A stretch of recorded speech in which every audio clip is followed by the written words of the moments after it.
join me, I am your host Dreadwing. Dive into the world of magic and explore the most stories full of wonder, fantastical delights.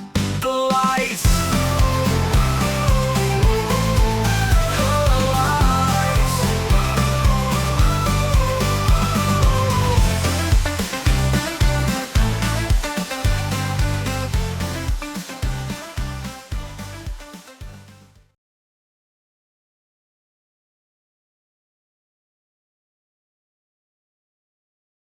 Chapter 49. Parvati had been pleasantly surprised at the positive reactions she'd received on the express. Then again, she'd never ventured outside the two compartments they had occupied, and Professor Hobson had stayed close. Now, the professor was at the staff table, Susan and Hannah at Hufflepuff, while Padma, Hermione, Luna and Harry were all heading to sit at their own house table. She still wasn't alone though. Neville had offered his arm and Lavender was by her side.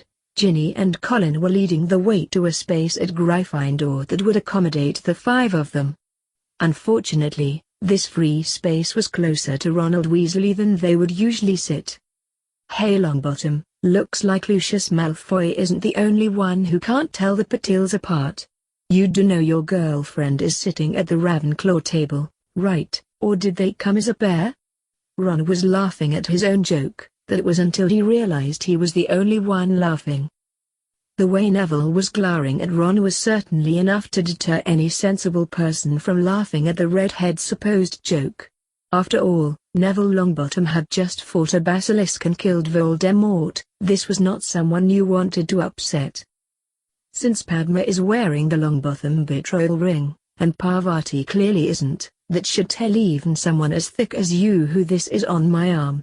That same ring also makes Parvati my sister. Would you stand back and let anyone say horrible things about your sister? This had a red-faced Ron on his feet.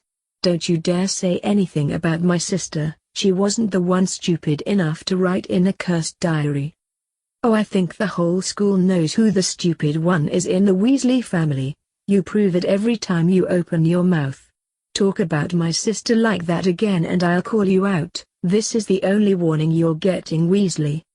Before Ron could say any more, Percy intervened. Ron, sit down and shut up. Oh, take his side again, why don't you? He's sticking up for someone who isn't even his sister, yet my own brother stabs me in the back. Must be nice to have a supportive family. Perhaps if you weren't such a jerk, we just might. Parvati's been through a horrible experience. Ginny found herself being interrupted by a now snarling Ron. An experience she caused, and then got paid a bloody fortune for it too. That doesn't sound too horrible to me. Neville was just about to launch himself at Ron when his head of house made her presence known. "Ronald Weasley, go to my office at once." "What, and miss dinner?"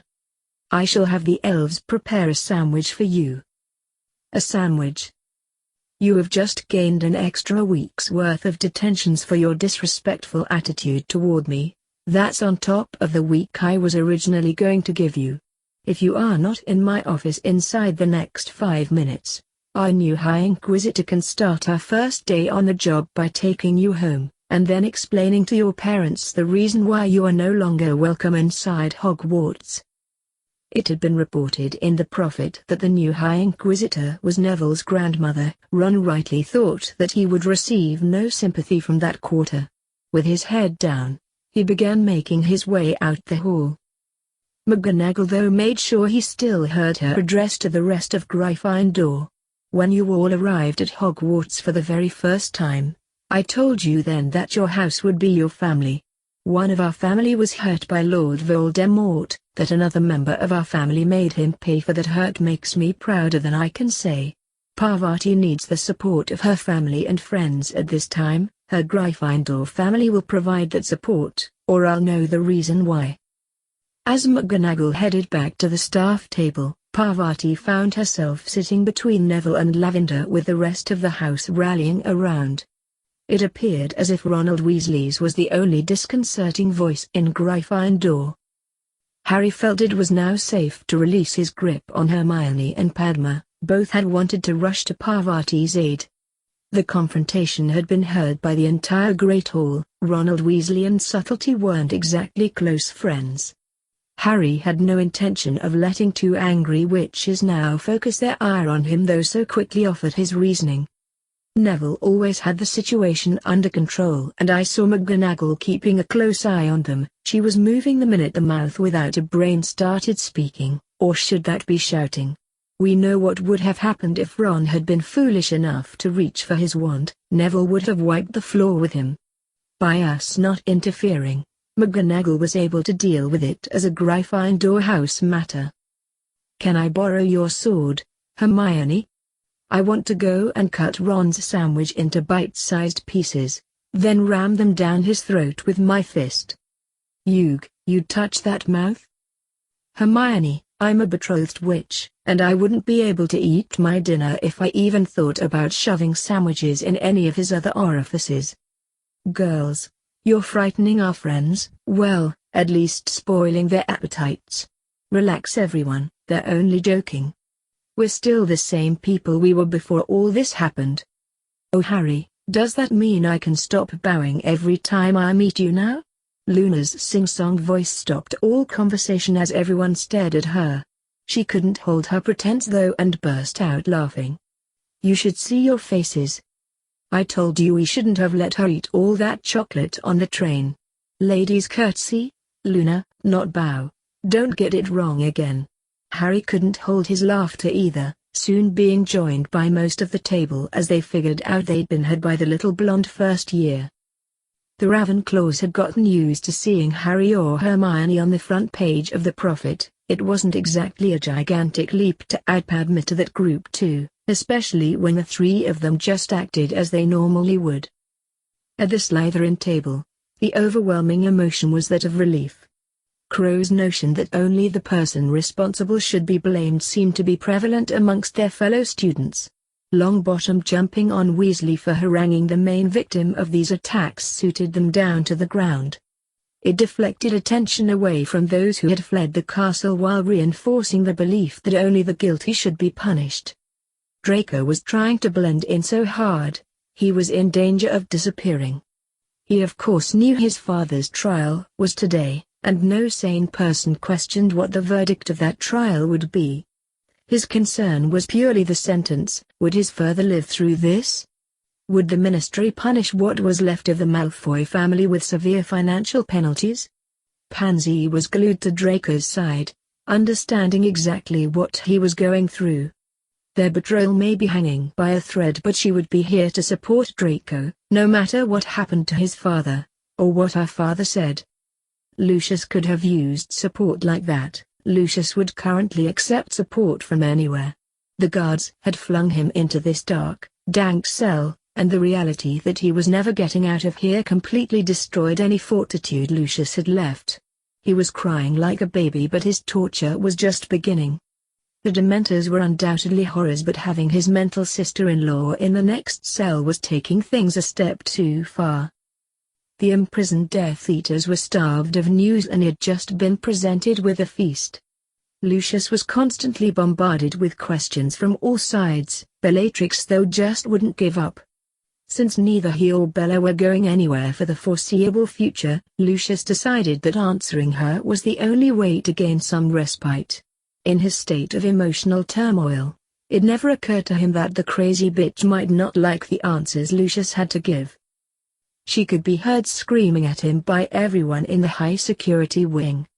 "Our master entrusted you with one of his greatest treasures and you gave it away, all for a bit of revenge on a boy?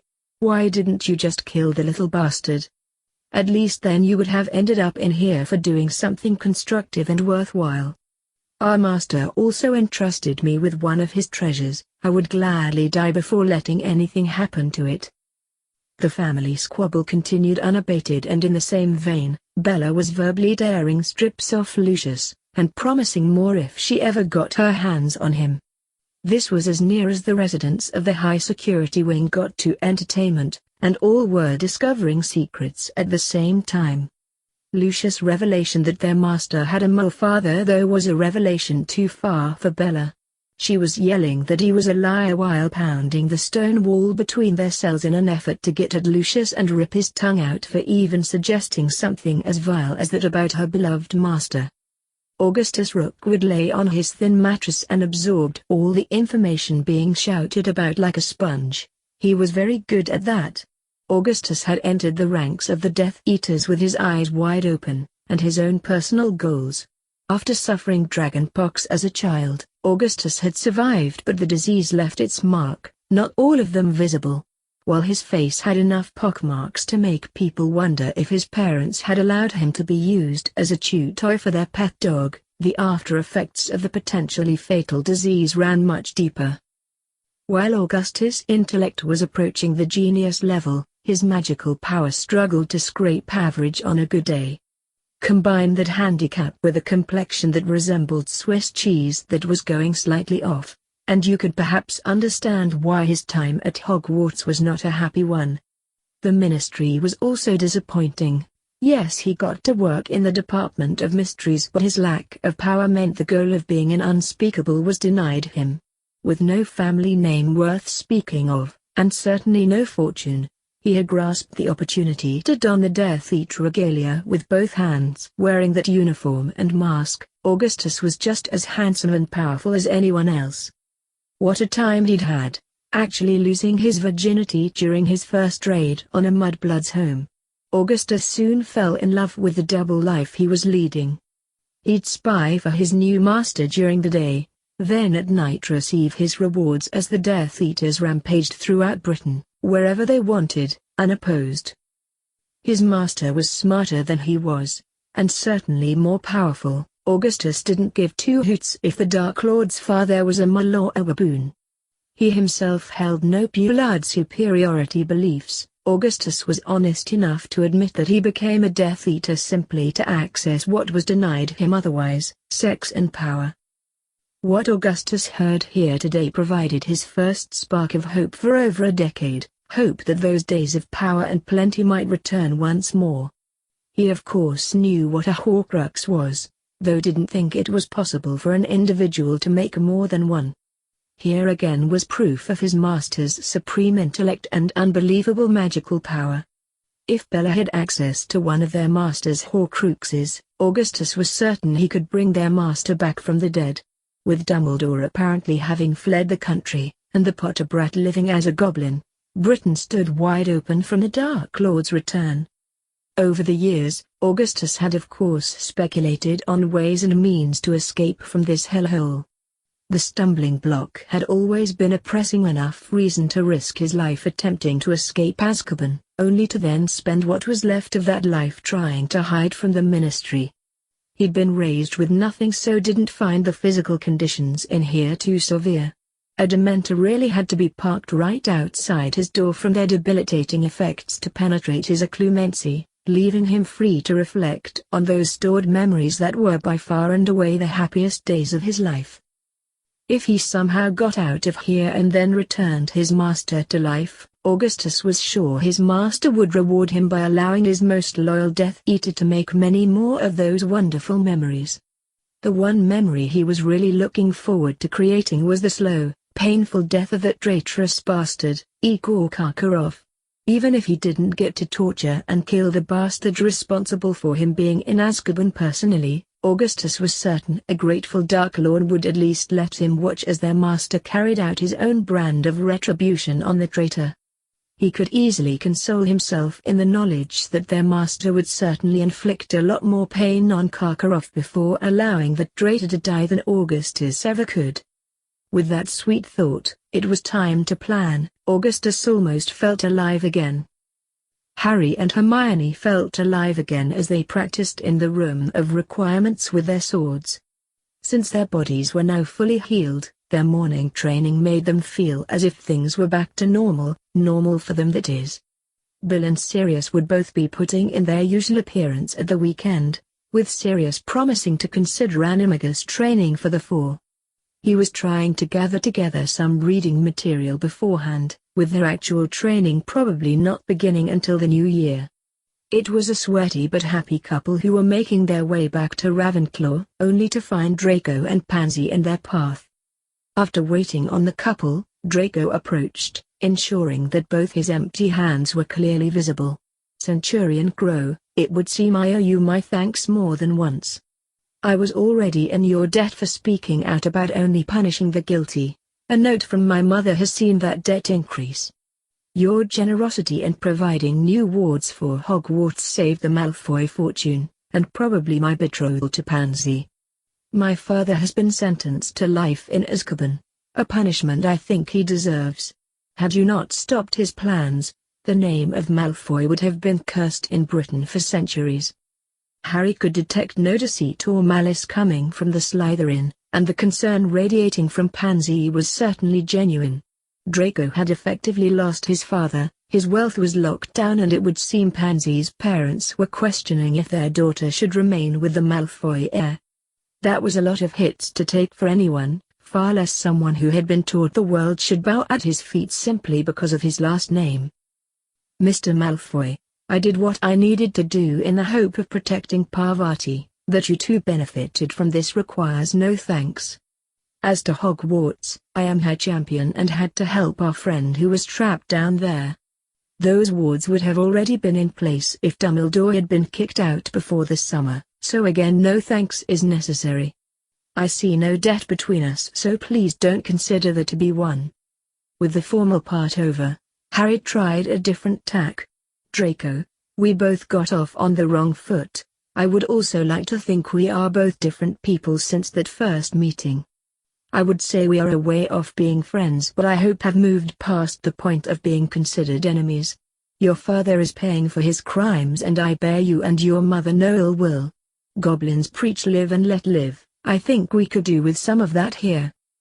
Harry offered his hand for shaking, and Draco hesitantly took it. The world shifted for the Slytherin at this point in time. Had that been a purer blood he'd just made the same offer to, Draco would have been beholden to them for the rest of his life. Crow had treated him with honor and integrity, yet logically dismissed any claim of debt between them. Hermione knew she couldn't interfere between Harry and Draco, but had also picked up on Pansy's concern. This was somewhere she could offer advice. Pansy, I know Draco has been cast from the Black family. I also know Lord Black wouldn't sit back and watch you two parted, if you really wanted to be together. Betrayal is not an option available for Harry and me. That doesn't mean we won't fight like hell to stay together. If that is something you would consider, Sirius is in the castle every weekend. I'm certain he would at least speak to you both. Like Draco, Pansy didn't know how to handle this approach. She was as certain as she could possibly be that this offer was genuine, as was the thought behind it. As she'd been taught, Pansy was looking for the ulterior motive for making this offer, and coming up empty. This girl had everything: fame, power, smarts, looks, the heir to one of the biggest fortunes in Britain as her serious boyfriend. Hermione Granger didn't need to waste her time playing Pansy Parkinson for a fool. Thank you, Hermione. That is certainly something Draco and I will talk about. Neither couple thought this brief meeting could have gone much better. Just having two purer bloods considering different opinions counted as a victory to Harry and Hermione. Draco and Pansy were left reeling. He expected to find himself beholden to Crow, instead they'd shaken hands and a tentative offer of help with their betrothal troubles, namely Pansy's father. Neither knew how Edmund Parkinson would take an approach by Lord Black on the matter. That left them thinking they would use that option only as a last resort. Hogwarts students once more adapted to their new normal, and life proceeded as usual. Classes still had to be taught and there were exams to be passed. Helena was keeping Harry informed on the progress of her fellow ghosts. The current prognosis that they would be back amongst the living for Christmas was still on track.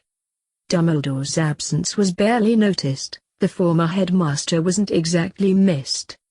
Augusta was trying to make some sense of his former office, getting the elves to place a lot of the more outlandish knickknacks into storage. Someone at her door halted the redecorating, only for something even more outlandish to walk into the room. Her defense professor was wearing a set of robes so bright, Henrica Hobson would have struggled to look good in them. On Gilderoy, the overall effect landed somewhere between hideous and ridiculous. What can I do for you, Professor? It's these new wards, Madam Longbottom. I don't think they're working properly. In fact, I'm sure I've uncovered a serious flaw in them. The thought that this bonce could in any way possibly be right never entered Augusta's head. All she was thinking about was a means to get him out of here as quickly as possible. That applied to both her office and Hogwarts. You are the first person I've heard complaining about the new wards. Can you tell me specifically what you think is wrong with them? Oh, I know they are there to prevent all sorts of nastiness passing into the school, but I fear they may be set too severe. Since we returned to the castle almost 2 weeks ago, I haven't had one piece of fan mail. Betty Crocker has never gone this long without writing before. The wards must be filtering my fan mail out. I hardly think that letters from my fans would count as dark or evil. Augusta was going to take great delight in explaining the facts of life to this ass. Professor Lockhart, 4 young students, my grandson amongst them, went down into that chamber and fought not only a basilisk but Lord Voldemort himself. Meanwhile, it was widely reported that the castle's defense against the dark arts professor was the first person from Hogwarts to arrive at Hogsmeade Village. I ran all the way there to raise the alarm. A job that had already been done by Minerva and 2 of yours using the flu system. Instead of assisting with evacuation, you ran for your life. I would say that was the reason for your lack of fan mail, not what literally are some of the best protective wards in the entire world. You would have thought Gilderoy had been slapped by the way he reacted to that analysis. Don't be preposterous, Madame. I am Gilderoy Lockhart. My fans would never desert me. I'm 5-time winner of Witch Weekly's Most Charming Smile Award. Does that sound like someone who wouldn't get any fan mail? You need to see about having these wards repaired, otherwise, I might be forced to leave Hogwarts. Augusta was delighted the new wards protected the students. If they also got rid of this useless bonce too, she would probably kiss Barchoke the next time they met. I shall ask Assistant Ambassador Weasley about them when he comes to the castle on Saturday. After all, before his latest promotion, he was a Gringotts curse breaker. Mentioning Bill Weasley was perhaps rubbing Gilderoy's nose in it more than a little bit. The red-headed wizard was everything Lockhart pretended to be. He flounced out of her office in a swirl of robes and ringlets, not a happy wizard. Crow's marauders now looked upon their tutors with something akin to awe. Dumbledore at the height of his powers would have struggled to gain this level of attention from his students. The only exception to this was a heartbroken Colin. The Longbottom ring on Padma's finger was taking some getting used to for the young wizard. Padma was his first crush. Seeing her now betrothed to Neville almost had him in tears every time he saw that ring. Ginny and Luna were certainly helping him understand the Indian beauty simply didn't feel that way about him. And how could he hate Neville when his fellow Gryffindor was going out of his way to ensure the rest of the house didn't make fun of him over the situation? Fun was certainly back on the agenda as they practiced shields, stinging hex exercises. Since they now all knew exactly what getting hit with a stinging hex felt like, they were allowed to wear dragon-hide tunics as they dueled. Face shields had been made mandatory. Harry had supplied sets of face shields and tunics purely for this purpose, allowing enough that they could be swapped over while the current duel was taking place. Their aim was now to help their students increase the power of their shields. The only real way to do that was to have someone firing spells at them until it collapsed. There was no reason not to let the dragonhide absorb most of the spell that would eventually get through though. Their plans were to have them dodging and shielding after Christmas, building up experience to help with the difficult decision of when to do one or the other. They were firing 2 stinging hexes at their opponent's shield before then having to receive a couple in return. Anyone whose shield protected them from 5 or over got cheered, and a chocolate frog. The 4 fourth years were now a big part of this class too, so much so that Gryffindor, Hufflepuff and Ravenclaw Quidditch practices were now arranged around it. The Slytherins had unopposed use of the pitch every Tuesday evening. Augusta stood with Henry Carr, the purely to observe but brimming with pride at the same time. As usual, the 4 second years were concentrating on what they were doing and had totally forgotten the adults were present. The noise being generated from the dueling meant the 2 witches didn't need to worry about their conversation being overheard. This is what defense lessons are supposed to be like, not students swinging from the chandelier because the professor ran away terrified. Even the older boys are hanging on their every word, and working seamlessly together as a team to make everything run smoothly. If every class was taught this well, there wouldn't be a need for me inside Hogwarts. This drew a wry chuckle from Henrika. Minerva said pretty much the same when she observed them. She was every bit as impressed. Can I assume you're having no luck in finding someone suitable to take over from Lockhart? Oh, I have the very person in mind. I just need the all clear from the ministry to offer him the job. Let's be honest here, Padma, Hermione, Harry or Neville can all teach defense better than the person Dumbledore appointed. The proof of that is currently right in front of us. There was certainly never going to be an argument from Henrika on that subject. Augusta was on a rant though, her anger directed at the former headmaster. Dumbledore seemed to be building his own little empire here, rather forgetting the people he employed were supposed to be teaching students. Snape was horrible at teaching, yet the board could do nothing because Albus protected him. Harry has managed to force through some exceedingly positive changes. I would certainly include you in that list, but it's now up to me to finish the job he started. Henrika had always gotten the impression Augusta Longbottom was a formidable witch. Seeing her impassioned about her new job just confirmed that. In the best British bulldog tradition, she was going to take Hogwarts by the scruff of the neck and shake all those not doing their jobs properly right out of the castle. I could never be classed as an expert on moles, though I'm very proud to say I have 2 very good friends who are of that persuasion.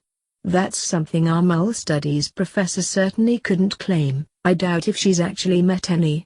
Even with the time I've spent in the company of the Grangers, I can recognize that most of what she's teaching is wrong. I've sent a copy of the coursework to Dan and Emma for their opinion. I'm not expecting good news. The new High Inquisitor was left shaking her head at her next revelation. Minerva refused to comment on the divination teacher, saying her own opinion was this subject should not be part of the Hogwarts curriculum. After visiting the class, I'm inclined to agree. The students are being taught the methods of divination, but, unless they have the gift, they are wasting their time.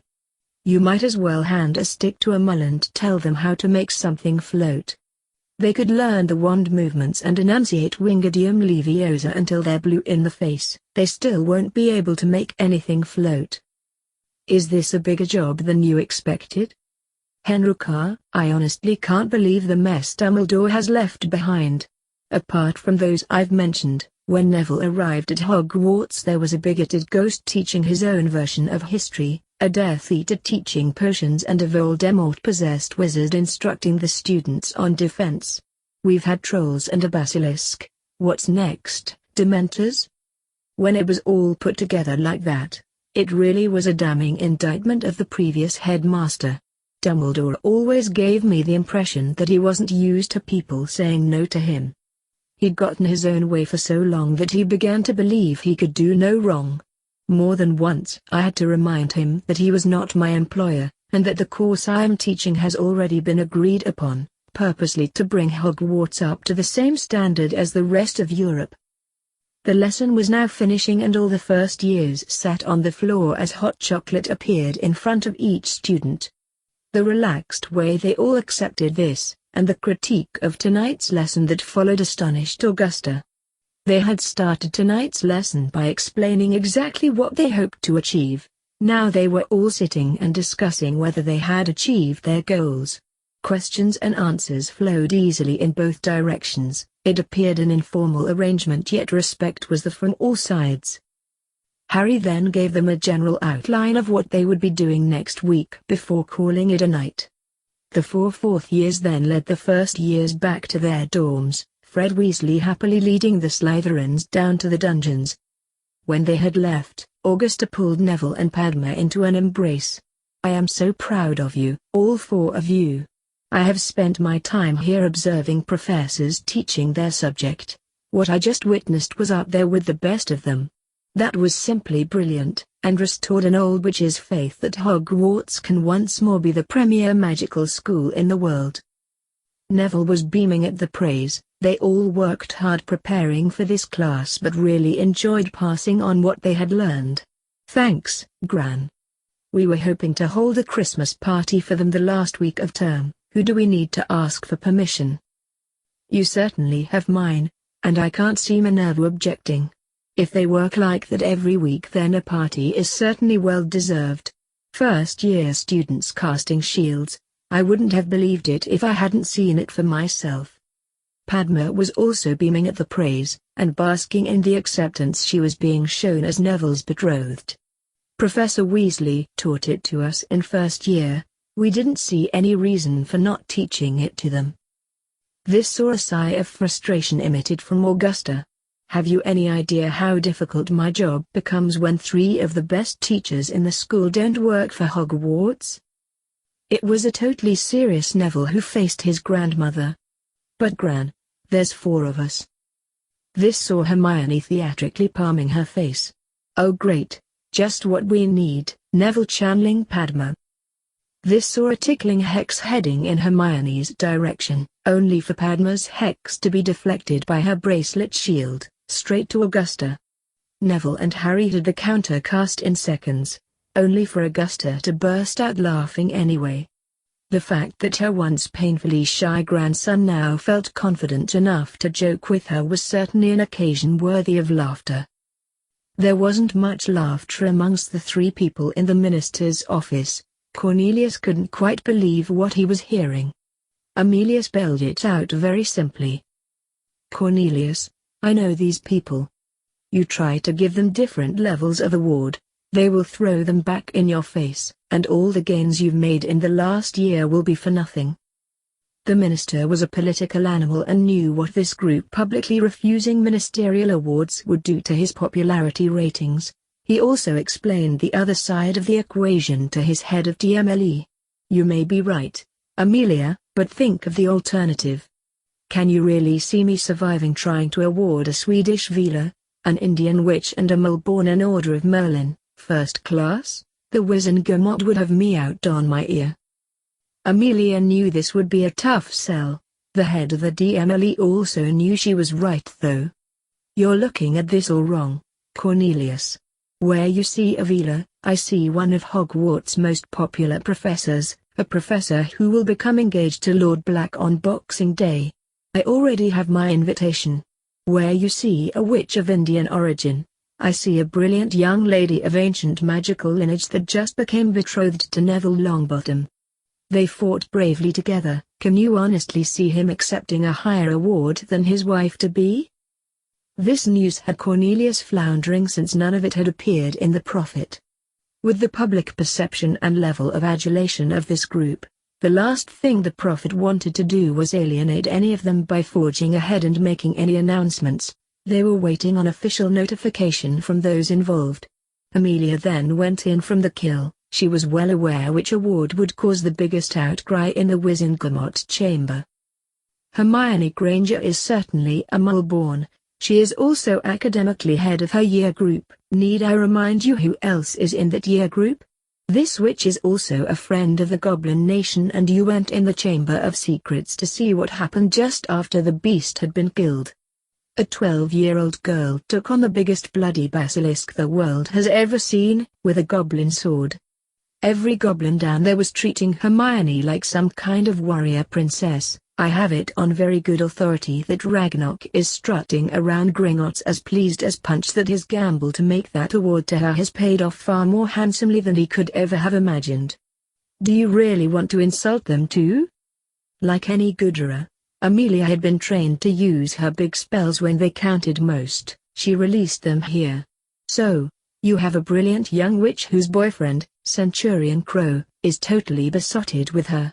Only goblin culture stands between that couple becoming betrothed too. She will be welcomed into Gringotts with open arms, and don't forget, that same boyfriend has a massive choice to make before he's 17. Surely you can see how the ministry publicly insulting Hermione must affect Harry's decision? Cornelius now had his head in his hands. Of course I can see that. How is that any worse through than trying to push it through the Wizengamot, and failing? Amos, what do you think? Amos Diggory was still getting used to being the chief warlock. What was important to him though was that he did the job properly. He had a wife and son that he loved more than life itself. Those were the two most important opinions to Amos. He already knew what Cedric would say. They fight as a team, Cornelius, whatever the battle and whoever the opponent. I had some long chats with my son over this matter. He's very friendly with all four of them. Had they asked, he would have been down there with them. He and 3 other fourth years take part in their training every Sunday, and every Sunday they get their asses kicked. After seeing what they did in the Chamber of Secrets, Cedric now thinks getting his ass kicked is a badge of honor. No one else can get near them. Again, this was something Fudge had not heard before. Cedric had only told his father after the Hogwarts evacuation sent him homeward. Did you know that once a week, those 4 teach the entire first-year defense against the dark arts? They have first years producing Protego shields. What? Preposterous. That's exactly what I said, Cornelius, until Cedric told me he helps with their lessons, and saw it with his own eyes. The first year call themselves Crow's Marauders, have an official club badge and everything.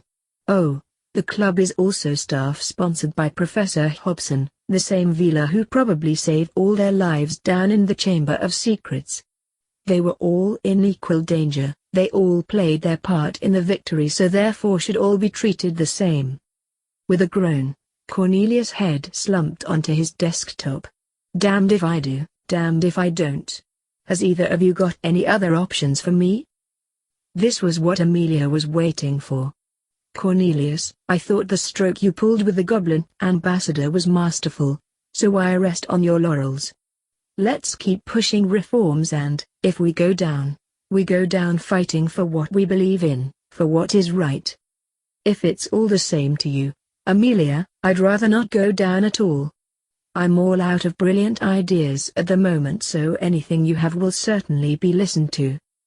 Amelia just had a flash of how Cornelius must have felt trying to sell her the idea of a Goblin Ambassador. This one though was even more out there. In all this, we haven't mentioned the one name at the center of everything we've discussed. Were you just going to hand Harry another Order of Merlin? This got another groan from the minister. What happened to keeping them all the same? They will be the same. Harry's already got one. What he doesn't have is a title. Amelia held her hand up to stop the expected interruptions. Harry Potter is heir to a title, Harry Crow is not. Harry is also Hogwarts champion, a title he will hold for life. I propose we grant him a piece of land, near Hogwarts, with a house and a title. Harry Crow, Baron of King Gussie. Amos had to interrupt. Amelia had clearly overlooked something. Except that Harry Crow is a goblin, and goblins can't live anywhere but Gringotts. The words dried up in his throat as Amos realized Amelia had overlooked nothing. Are you crazy? Crazy as a fox. Who's going to give a shit about a mole-born witch being awarded an Order of Merlin, first class, when compared to that? The minister totally agreed with that assessment. Yes, they'll be far too busy chasing us out of our offices with pitchforks and burning torches. Ah, but then we release our secret weapon. That led to a pause in the discussion, a pause that was eventually broken by the minister. Are you going to tell us what this secret weapon is? With a canny smile, Amelia revealed her idea. How about some extremely positive goblin publicity? Publicity so positive, we will all want a goblin neighbor.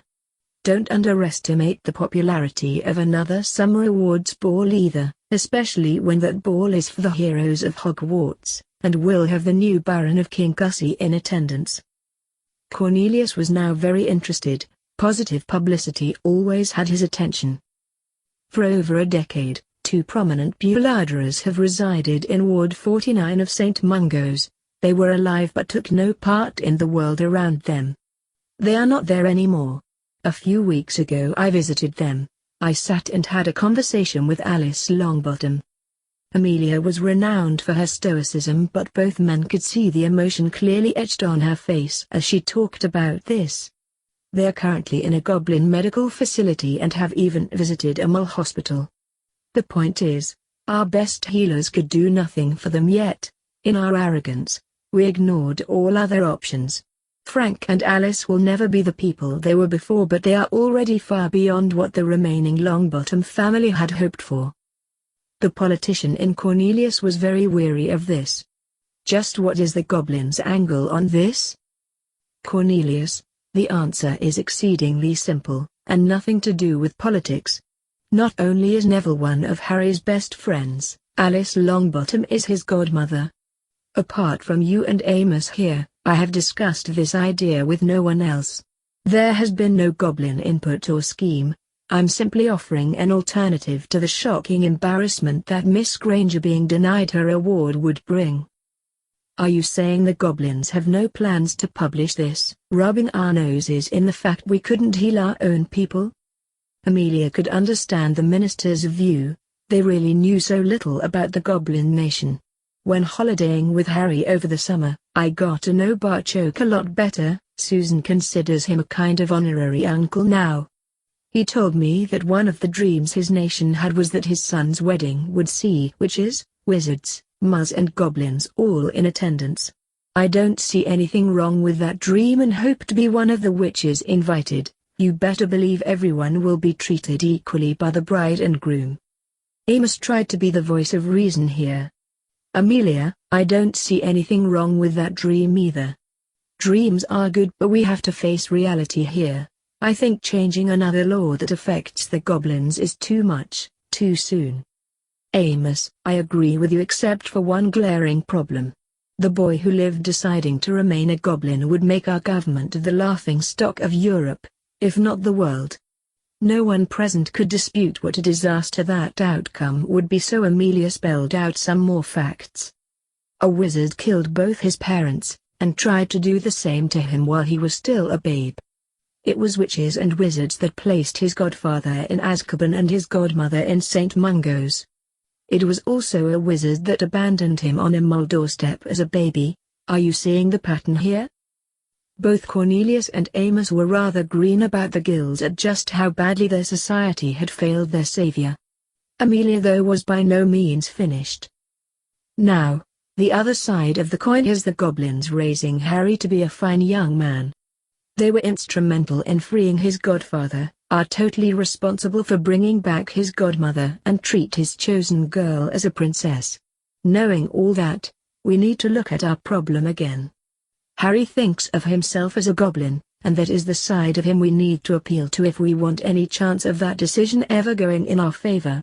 He won't give a shit about being Baron of Kincussie, but he will proudly accept it, knowing the impact it will have on his nation. Is it too much, too soon? Yes. Can we afford not to do this? That is what we need to decide here.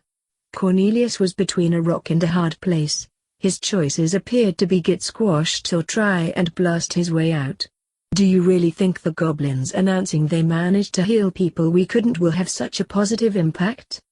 Absolutely not, but Augusta Longbottom announcing it would. Both she and Neville feel they owe the goblins a debt that can never be repaid. This would be her opportunity to do so.